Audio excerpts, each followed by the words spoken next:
Captain Jake Morrison stood on the bridge of the UES Liberty and watched the stars through the main view screen. The ship moved quietly through space near the edge of human territory. It was a normal patrol day until the communications officer turned around with a worried look on his face. "Captain, we're getting a priority message from Earth Command," said Lieutenant Pete Shaw. "It's marked as urgent for all human vessels and colonies." Jake walked over to the communication station. "Put it on the main screen, Pete." The view of space disappeared and was replaced by a strange holographic figure. The being was tall and made of what looked like living crystal. Its face had no features that humans could easily understand, but when it spoke, the voice was clear and cold. "I am Executor Vethkar of the Galactic Council," the crystal being said. "This message is directed to the species known as humans. Your rapid expansion across 17 star systems has been noted by the Council. Your growth pattern suggests aggressive territorial expansion." Lieutenant Commander Amy Brooks, the ship's tactical officer, moved closer to Jake. She had been with the Liberty for 3 years and had never seen anything like this before. The other bridge crew members stopped their work and listened carefully. The crystal being continued speaking. "As per Galactic Law 4.7, all newly ascendant species must demonstrate their commitment to galactic peace through tribute payment. This is not a request. This is a legal requirement that has been enforced for over 1,000 Earth years." Chief Engineer Danny Cooper came up from the engine room, just as the message was getting to the important part. He stood quietly near the back of the bridge and crossed his arms. "Your tribute requirements are as follows," Vethkar said. "First, 50% of all resource production from every human world must be delivered to Council collection points. Second, 10% of your total population must report for labor conscription in Council industrial facilities. Third, all military assets must be surrendered to Council oversight immediately." Jake felt his jaw tighten. Amy looked at him and shook her head slightly. The other crew members exchanged glances but remained quiet. "These terms are final and non-negotiable," the executor continued. "You have 30 solar cycles to begin compliance. Failure to meet these requirements will result in enforced compliance through deployment of the Council Peacekeeping Armada. The Armada consists of vessels from over 200 member species and has never failed to ensure compliance." The holographic message showed images of massive fleets and destroyed worlds. Jake recognized some of the ship designs from his academy studies, but many were completely unknown to human science. "Do not mistake this for a threat," Vethkar said. "This is simply how galactic civilization functions. Every species that wishes to exist in peace must contribute to the greater good. Those who refuse contribution choose destruction. The choice is entirely yours." The message ended and the star field returned to the main screen. The bridge was completely silent for several seconds. Finally, Pete Shaw spoke up. "Captain, that same message was broadcast to every human colony and ship in space. Earth Command is requesting immediate conference with all sector commanders." Jake turned to Amy. "What do you think of their fleet capabilities?" "From what we just saw, they have technology we've never encountered before," Amy said. "Some of those ships were the size of our space stations. If they have forces from 200 different species, we're looking at technology combinations we can't even imagine." Danny Cooper stepped forward.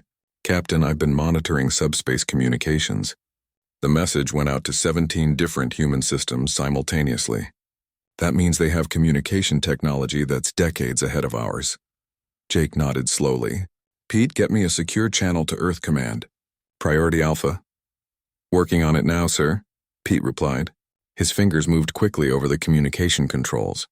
"I've got Admiral Lisa Carter on the line. She's requesting video conference with all available ship commanders." The main screen changed again to show Admiral Carter sitting at a large conference table on Earth. Jake could see other ship commanders appearing in smaller windows around the screen. He recognized Captain Bill Murphy from the UES Defender and Commander Helen Ross from the mining station at Kepler 7. "Gentlemen and ladies," Admiral Carter began, "I assume you've all received the same message we got here on Earth. Before we discuss our response, I want to make sure everyone understands what we're dealing with." Dr. Kevin Walsh, Earth's leading expert on alien cultures, appeared on screen next to Admiral Carter. "The Galactic Council has made contact with 43 different species before us. Every single one of them accepted similar tribute demands. We have records of species that initially refused, but none of them survived longer than 2 years after refusal." Captain Murphy leaned forward in his video window. Doctor, what exactly happened to the species that refused? Complete planetary destruction, Dr. Walsh replied. The Council doesn't negotiate. They don't give second chances. Species that don't comply are eliminated as examples to others. Commander Ross spoke up from her mining station. Admiral, my people are already talking about evacuation. Half of them want to pack up and run for deep space. The other half want to fight. But nobody thinks we can actually win against 200 different species. Jake looked at the faces on his screen. These were good people, experienced commanders, and they all looked worried. Admiral, what kind of timeline are we working with for a decision? 30 days, Admiral Carter replied. The President is calling an emergency session of the Human Senate. Every colony will get a vote, but the decision has to be unanimous. If even one human world decides to comply independently, it could compromise everyone else. Captain Murphy asked the question everyone was thinking. Admiral, what are our actual military capabilities against this Council armada? Honestly, Bill, we don't know, Admiral Carter said. Our best guess is that we have maybe 300 combat-capable vessels across all human space. They claim to have fleets from 200 species. Even if each species only contributed 10 ships, we'd be outnumbered 7-1. But some of those ships we saw in their message were massive. We could be looking at odds of 50-1 or worse. The conference continued for another hour as commanders reported in from across human space. The news was the same everywhere. Human colonies were scared, confused, and divided about what to do. Some wanted to fight, others wanted to negotiate, and many just wanted to run. After the conference ended, Jake remained on the bridge and stared out at the stars. Amy came up beside him. What do you think we should do, Captain? She asked. Jake was quiet for a long moment. Amy, my grandfather used to tell me stories about World War II. He said there were times when people had to choose between dying free or living as slaves. He always said the choice was easy, even if the consequences weren't. You think we should fight? I think we should be human, Jake replied. Whatever that means. Admiral Carter stood in the briefing room at Earth Command and looked at the 3 officers she had chosen for the most important mission in human history. Commander Rick Hayes was her best intelligence officer. Dr. Susan Ford knew more about alien archaeology than anyone else in human space, and Lieutenant Colonel Tony Martinez had studied military history his entire career. Your mission is simple but dangerous, Admiral Carter told them. We need to know everything about how the Galactic Council has dealt with other species. The official records they sent us only tell part of the story. I want you to find the truth. Rick Hayes studied the star charts on the table. Admiral, these locations are all in neutral space or abandoned systems. How do we know we'll find anything useful? Because every species leaves traces, Dr. Ford said. Archaeological evidence, data archives, survivor testimony. Somewhere out there is the real story of what happens when species refuse Council demands. Admiral Carter activated a holographic display showing their route. You'll take the UES Defender on a survey mission. Officially, you're doing routine exploration. Unofficially, you're our intelligence gathering team. Rick will handle any diplomatic contacts. Susan will analyze whatever ruins or artifacts you find. And Tony will piece together the military history. The 3 officers left Earth 2 days later aboard the Defender. Their first stop was the Zelkin system, where long-range sensors had detected the remains of what appeared to be a once-advanced civilization. The journey took 6 days through hyperspace. When they dropped out of hyperspace near the Zelkan homeworld, the crew of the Defender went silent. The planet below them was covered in massive craters and twisted metal. Cities that had once housed millions were now nothing but melted ruins. My God, whispered Captain Gary Phillips, the Defender's commanding officer. What happened here? Dr. Ford was already running deep scans of the planet's surface. I'm detecting automated systems still functioning in some of the ruins. Whoever built this place, they designed their archives to survive planetary bombardment.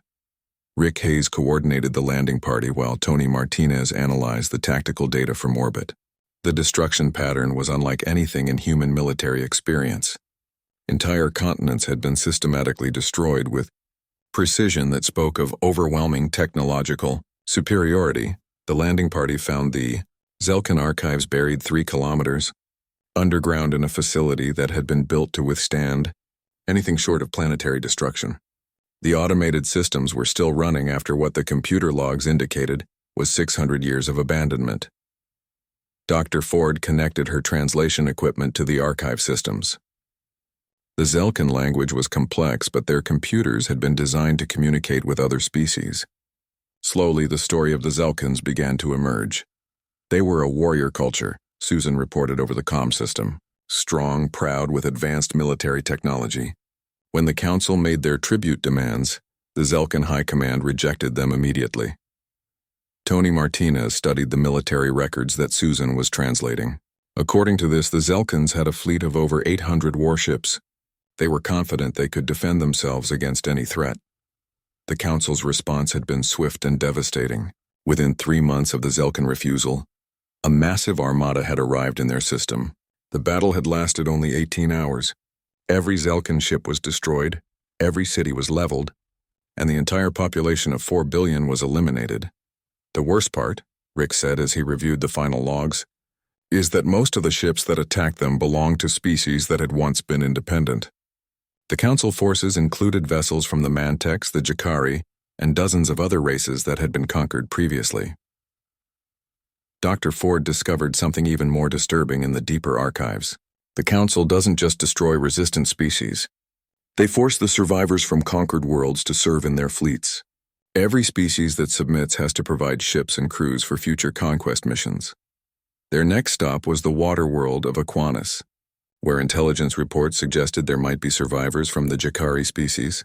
The Jakari had been one of the first species conquered by the Council over 800 years ago.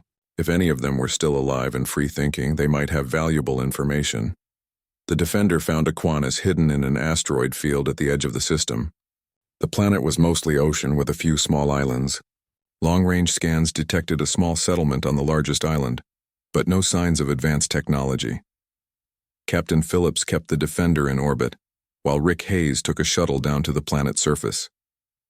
The settlement was primitive by human standards, but the beings living there were clearly intelligent.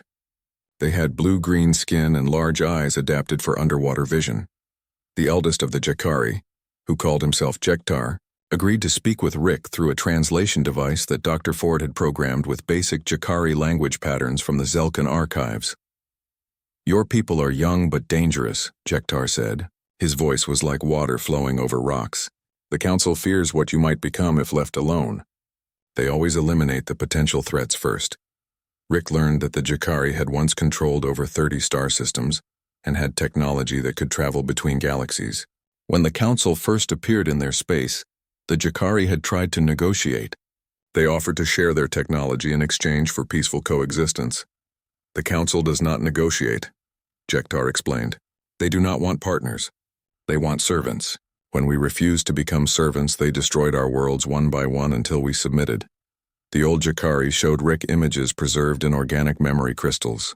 The Jakari fleet had been enormous, with ships that looked like living creatures swimming through space.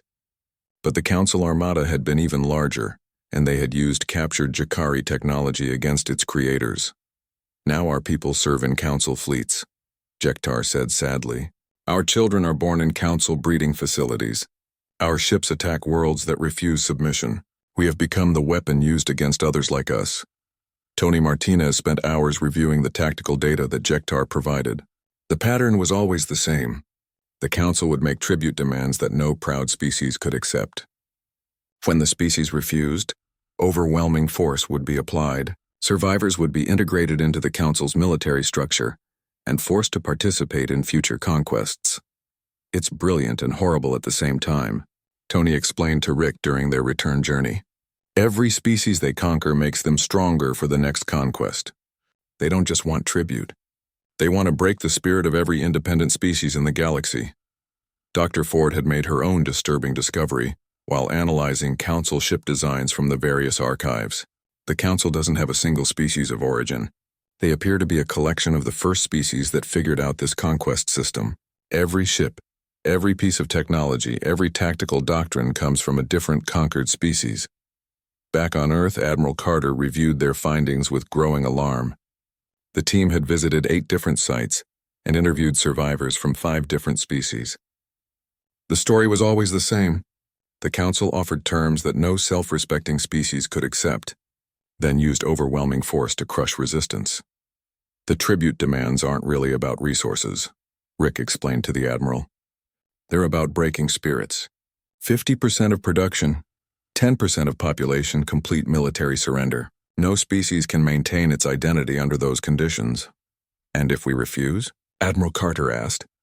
Then we become another example, Tony replied. Another ruined world that others can visit to learn what happens to species that don't submit. Dr. Ford activated her final report on the main screen. Admiral, we need to understand something crucial. The Council isn't just another empire. It's a system designed to eliminate independent thought and action from the galaxy.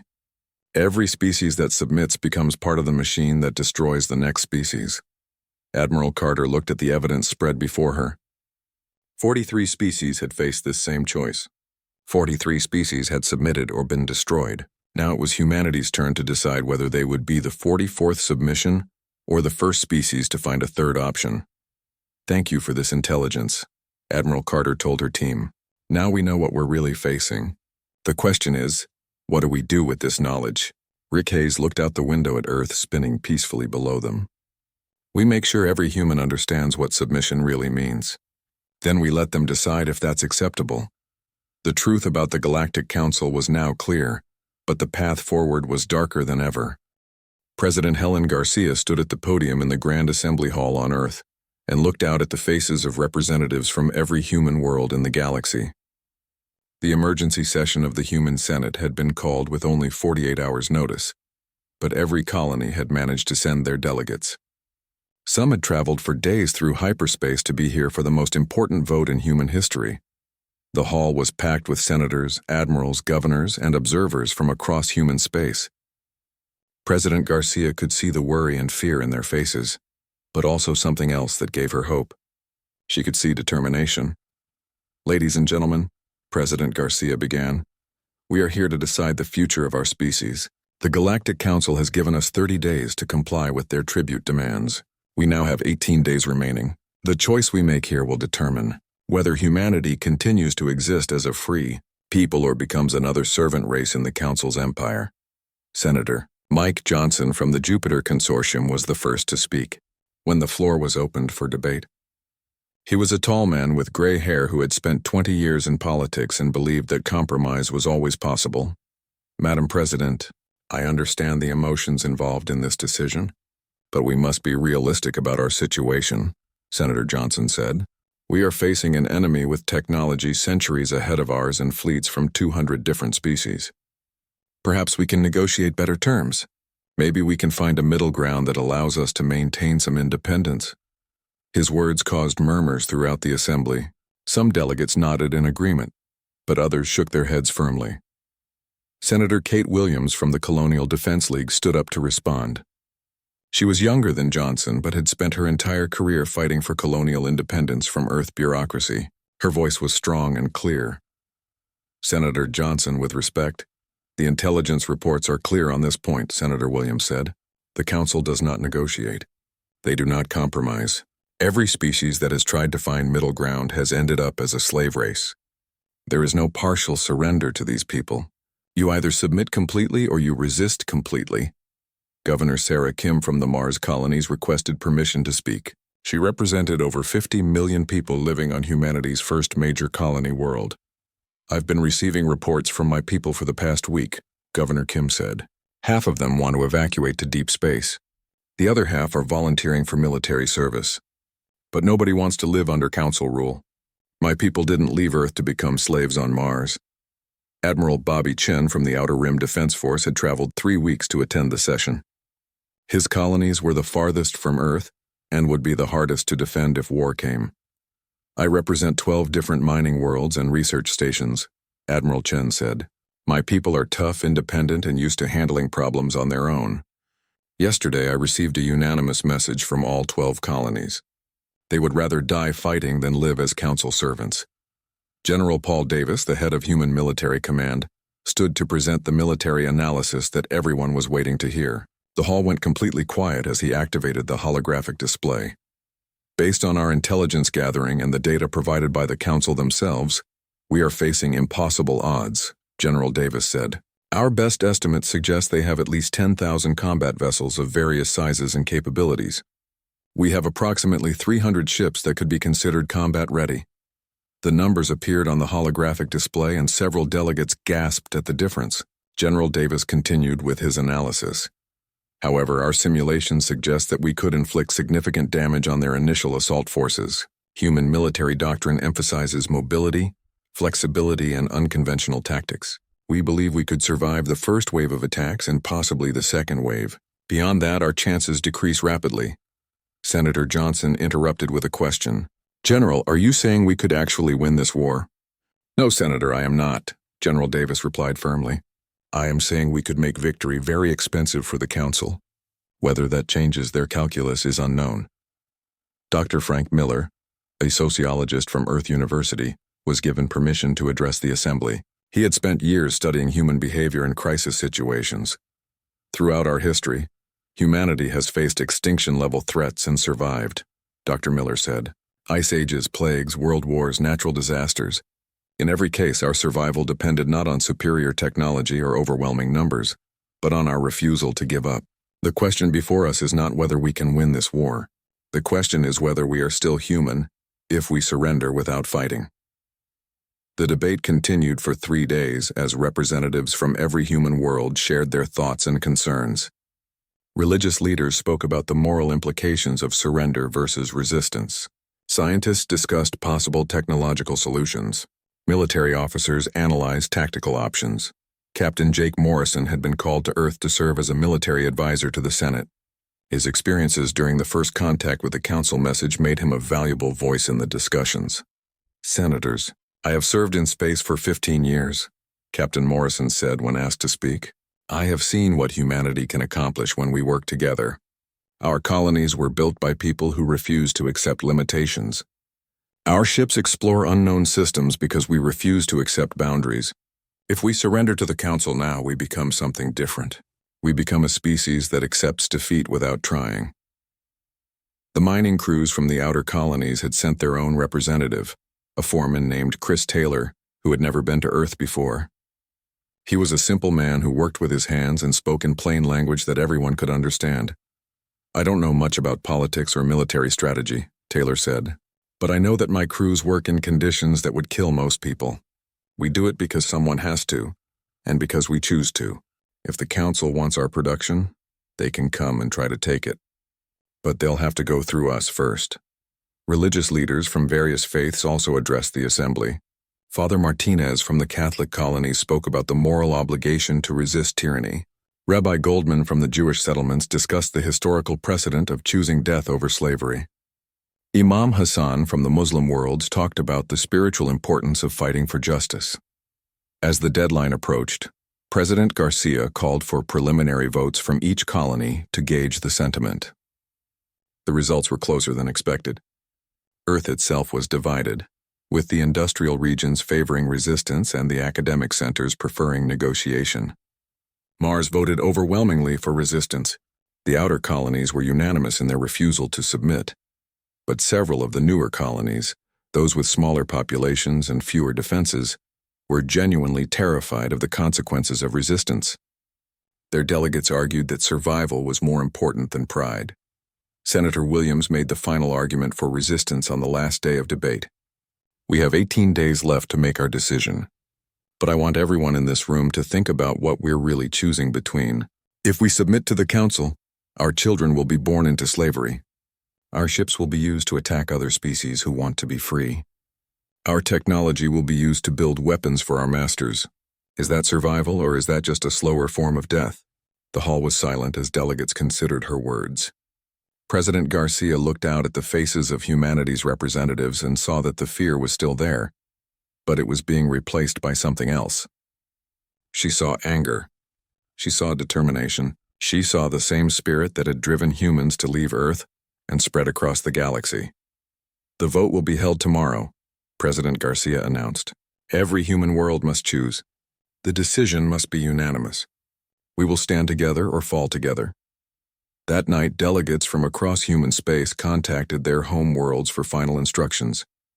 The communication networks buzzed with activity as billions of humans debated the choice that would determine their species' future. By morning, the decision was clear. The day had finally arrived, and President Helen Garcia stood in the communications center at Earth Command, alongside Admiral Carter and Captain Morrison. Every human world was connected through quantum communication links, waiting for the moment that would define their species forever. Across the galaxy, billions of humans watched, their screens while the Galactic Council prepared to receive humanity's answer to their tribute demands. The Council had assembled what appeared to be their entire leadership for the occasion. Executor Vethkar stood at the center of a massive chamber filled with representatives from hundreds of different species. The crystal beings' form pulsed with what seemed like confidence as holographic displays showed human colonies across 17 star systems.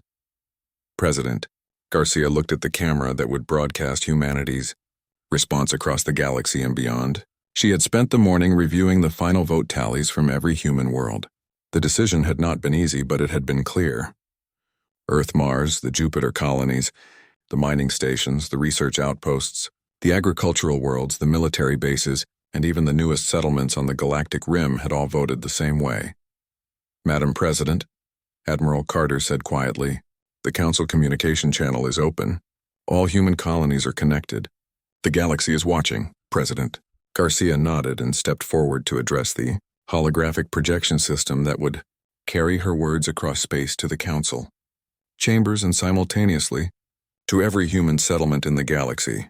I am President Helen Garcia of the United Earth Alliance, she began, her voice steady and clear. I speak for all human colonies and settlements across 17 star systems.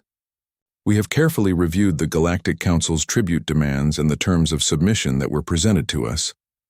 In the Council chambers, Executor Vethkar's crystalline form remained motionless, but other Council members showed signs of attention. The reptilian Chronari war chiefs leaned forward in their seats, while the insectoid Mantech hive speakers buzzed quietly among themselves. The energy-based luminals flickered with what appeared to be anticipation. Our deliberations have been thorough and our consultations have been complete, President Garcia continued. Every human world has participated in this decision. Every colony has made their voice heard. The vote was unanimous across all human territories. She paused for a moment, looking directly into the camera. Behind her, Captain Morrison and Admiral Carter stood at attention. The communications center was completely silent except for the quiet hum of the quantum transmitters. The response of humanity to the Galactic Council's demands is simple and final, President Garcia said. No. The single word echoed through the Council chambers and across human space simultaneously. In the Great Assembly Hall, hundreds of alien beings sat in stunned silence. Executor Vethkar's crystal form flickered and pulsed rapidly, a sign that observers had learned indicated extreme agitation or surprise. On human worlds across the galaxy, the reaction was immediate and powerful. On Mars, crowds that had gathered in the dome cities erupted in cheers. On the mining stations of the Outer Rim, workers stopped their excavation equipment and embraced each other. On the agricultural worlds, farmers stood in their fields and looked up at the sky with determination. But in the Council chambers, the silence stretched for several long seconds before Executor Vethkar found his voice again. You refuse our terms, the Executor said, his crystal voice carrying a note of disbelief that even the translation systems could detect. You understand that this means total war against the combined forces of the Galactic Council. You understand that no species has ever survived such a conflict. Captain Morrison stepped forward to stand beside President Garcia. His uniform was crisp and his bearing was proud as he looked directly at the Council transmission. We understand perfectly, Executor, Captain Morrison said. Humanity chooses freedom over survival. We choose dignity over submission. We choose to remain human rather than become servants. We will not kneel to you or anyone else. Admiral Carter joined them at the transmission point. The human species has made its decision through democratic process and unanimous consent. We reject your tribute demands. We reject your authority over human space. We reject any claim of Council jurisdiction over our people. The Council chamber erupted in activity as representatives from dozens of species began communicating rapidly among themselves. Some appeared shocked, others seemed angry, and a few showed what might have been approval or admiration. Executor Vethkar raised one crystalline appendage, and the chamber fell silent again. You speak of choice, but you have chosen extinction. The Council Peacekeeping Armada will be deployed immediately. Your worlds will be reduced to dust as an example to other species who might consider similar foolishness. Let them come. President Garcia replied firmly. Humanity has faced extinction before and survived. We have fought impossible odds and prevailed.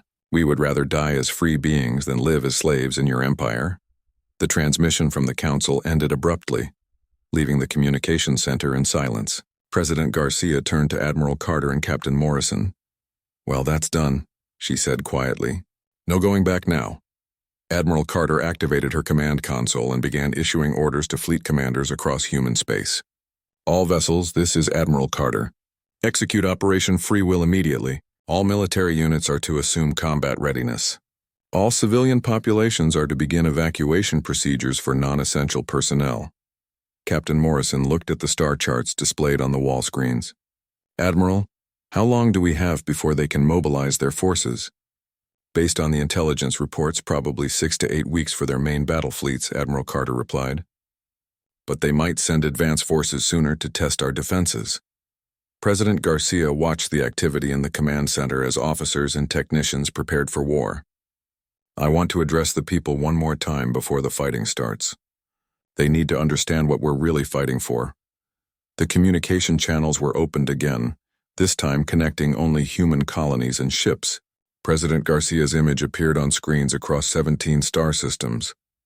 My fellow humans, she began, we have just declared our independence from the Galactic Council. We have told the most powerful force in the galaxy that we will not submit to their demands. Some of you may be afraid, some of you may have doubts. That's natural and understandable. She paused and looked directly into the camera. But I want you to remember why our ancestors left Earth to build colonies among the stars. They didn't leave because space was safe or easy or comfortable. They left because they refused to accept limitations. They refused to be told where they could go or what they could achieve. On Mars, Governor Sarah Kim watched the transmission with her staff. In the asteroid mining stations, crews stopped their work to listen.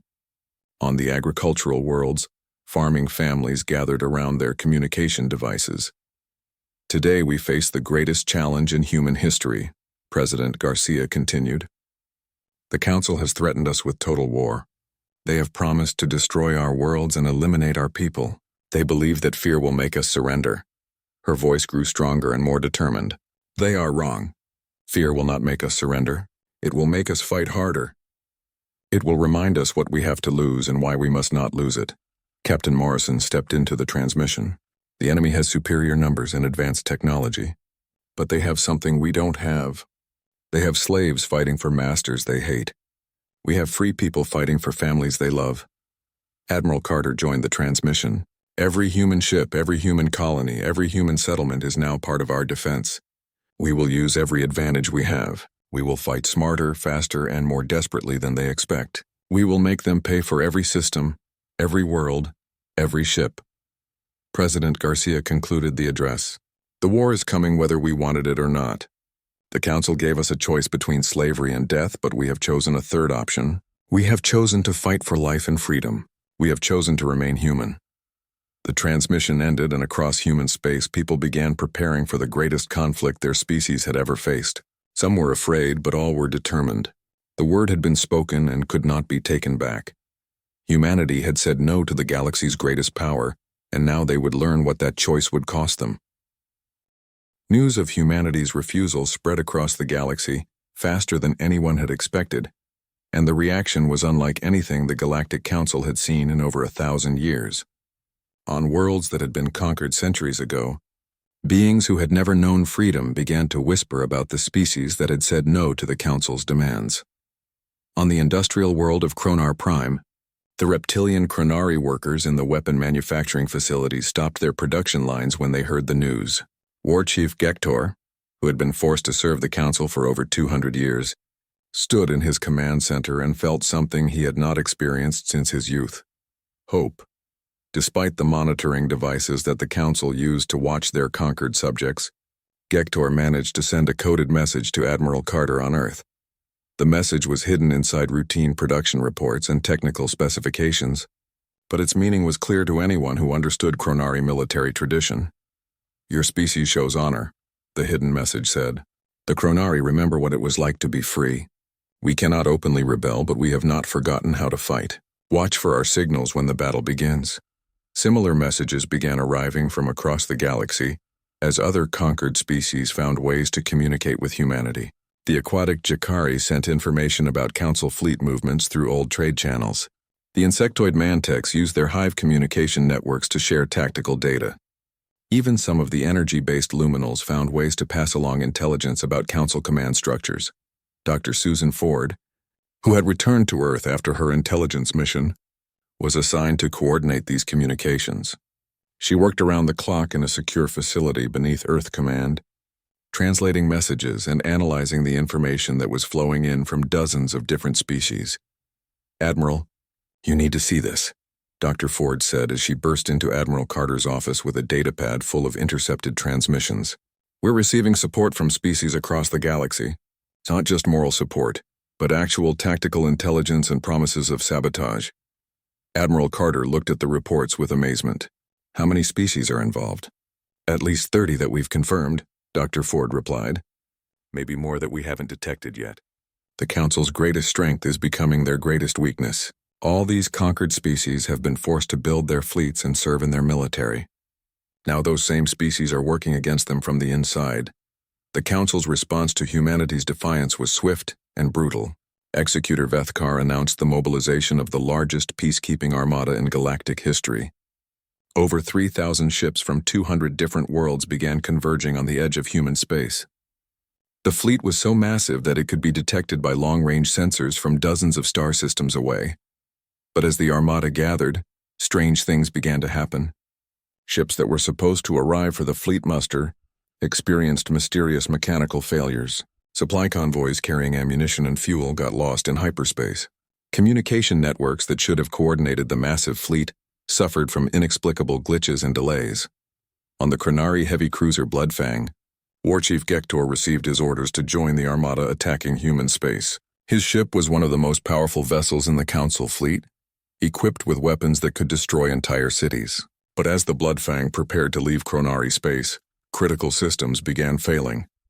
"War Chief," reported his engineering officer, "we have problems with the main weapon systems. The targeting computers are showing error codes I've never seen before." Gektor smiled grimly. His engineering crews were among the best in the galaxy, and they knew exactly how to make weapon systems fail in ways that looked like accidents. "How long for repairs, engineer?" "At least 2 weeks, maybe 3, came the reply. "We'll have to return to the shipyards for complete system overhaul." Similar reports came in from Chronari ships across the galaxy.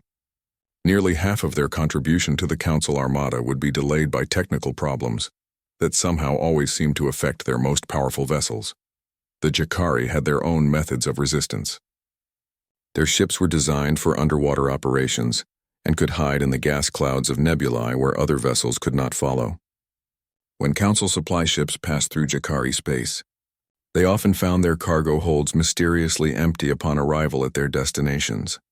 The Mantex used their hive intelligence to coordinate subtle acts of sabotage across multiple star systems simultaneously. Food supplies for Council forces became contaminated. Navigation data was corrupted. Fuel shipments were diluted with substances that would cause engine failures weeks later. Meanwhile, on human worlds, the population rallied with a unity that surprised even their own leaders. On Earth, factory worker Dave Patterson led his entire manufacturing complex in converting civilian production lines to military equipment. Within days, factories that had been making consumer goods were producing ammunition, armor plating, and electronic components for warships. In the schools and universities, teacher Mary Collins organized her students into massive communication networks that could coordinate information across entire planets faster than military communication systems. The young people of humanity became the nervous system of their species' defense effort. Captain Jake Morrison, who had been promoted to Fleet Admiral, stood on the bridge of the newly commissioned UES Defiance as it led humanity's combined fleet toward the edge of the solar system. The human fleet was small compared to what was coming toward them, but every ship was crewed by volunteers who had chosen to fight rather than surrender. "Admiral," reported his communications officer, "we're receiving signals from across the galaxy. It looks like other species are beginning to rebel openly against Council authority." Admiral Morrison looked at the tactical displays showing both the approaching Council armada and the signals coming in from distant star systems. Put it on the main screen, Lieutenant. The display showed a map of the galaxy with hundreds of small lights indicating rebel activity. On the Jakari homeworld, the aquatic beings had seized control of their orbital defense platforms. In the Mantech systems, entire hive colonies were overwhelming their council overseers through sheer numbers. Even some Chronari military units were turning against their council handlers and declaring independence. "My God," whispered Admiral Morrison's tactical officer, "it's not just humanity fighting anymore. The entire galaxy is rising up." Admiral Lisa Carter's voice came over the fleet communication system from Earth Command. "All human vessels, this is Admiral Carter with an important message. Our intelligence indicates that conquered species throughout the galaxy are rebelling against Council authority. What started as humanity's fight for freedom has become the galaxy's fight for freedom. On worlds across human space, the news was received with a mixture of awe and determination. The mining crews on the Outer Rim stations, led by Foreman Chris Taylor, sent a message to Fleet Command. Tell those alien rebels that humanity stands with anyone who fights for freedom. The religious communities also responded to the news. Father Martinez held services in the Catholic colonies, where he spoke about the moral obligation to support others who fought against tyranny. Rabbi Goldman organized the Jewish settlements to provide medical supplies for wounded rebel forces. Imam Hassan coordinated the Muslim worlds to offer sanctuary to refugees from the fighting. As the Council Armada approached human space, its commanders found themselves dealing with problems they had never encountered before. Ships that should have been in formation were delayed by mechanical failures. Supply lines that should have been secure were under constant attack by species that were supposed to be loyal servants. Communication systems that should have coordinated. The massive fleet were being jammed by unknown sources. Executor Vethkar stood in his command center aboard the Council flagship and watched reports of rebellion flowing in from across the galaxy. For the first time in over 1,000 years, the absolute authority of the Galactic Council was being challenged not by one species, but by dozens of species working together. How is this possible? Vethkar demanded of his subordinates. These species have been conquered for centuries.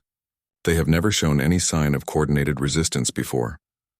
His intelligence officer, a being from one of the earliest conquered species, provided the answer that Vethkar did not want to hear.